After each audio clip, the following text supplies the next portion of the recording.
നമസ്കാരം, any time ന്യൂസിലേക്ക് സ്വാഗതം. പനി ബാധിച്ച് ദില്ലിയിൽ ചികിത്സയിലായിരുന്നതിനാലാണ് സുരേഷ് ഗോപി എംപിക്ക് വയനാട്ടിലെ ദുരിതഭൂമിയിൽ എത്താൻ കഴിയാതിരുന്നതെന്ന് BJP വക്താവ് അഡ്വക്കേറ്റ് ബി ഗോപാലകൃഷ്ണൻ. ഒരാഴ്ചയായി സുരേഷ് ഗോപി ദില്ലിയിലെ ആശുപത്രിയിൽ ചികിത്സയിലാണ്.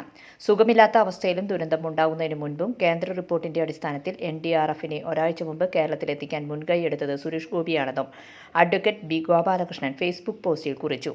സുരേഷ് ഗോപിയുടെ അഭാവത്തിൽ കേന്ദ്രമന്ത്രി ജോർജ് കുര്യൻ പ്രധാനമന്ത്രിയുടെ നിർദ്ദേശപ്രകാരം സ്ഥലം സന്ദർശിക്കുകയും NDRF, ആർമി തുടങ്ങിയ സംവിധാനങ്ങളെ ഏകോപിപ്പിച്ചു വേണ്ട ദുരിതാശ്വാസ നടപടികൾ സ്വീകരിക്കുകയും ചെയ്തു. ഒഴിവാക്കാൻ കഴിയാത്തതിനാലാണ് പാർലമെന്റ് സമ്മേളനത്തിൽ സുരേഷ് ഗോപി പങ്കെടുത്തത്. സുരേഷ് ഗോപി വയനാട്ടിലെ ദുരന്തമുഖത്തെത്തുമെന്നും അഡ്വക്കേറ്റ് ബി ഗോപാലകൃഷ്ണൻ കുറിച്ചു. വയനാട്ടിലെ ഉരുൾപൊട്ടിയ ദുരന്തഭൂമിയെ സുരേഷ് ഗോപി എത്താതിരുന്നത് ഏറെ വിമർശനത്തിനിടയാക്കിയിരുന്നു. News desk any time news. കൂടുതൽ വാർത്തകൾക്ക് ഞങ്ങളുടെ ചാനൽ സബ്സ്ക്രൈബ് ചെയ്യുക, ഫേസ്ബുക്ക് ഫോളോ ചെയ്യുക. വാർത്തകൾ വേഗത്തിലറിയാൻ എനി ടൈം ന്യൂസ്.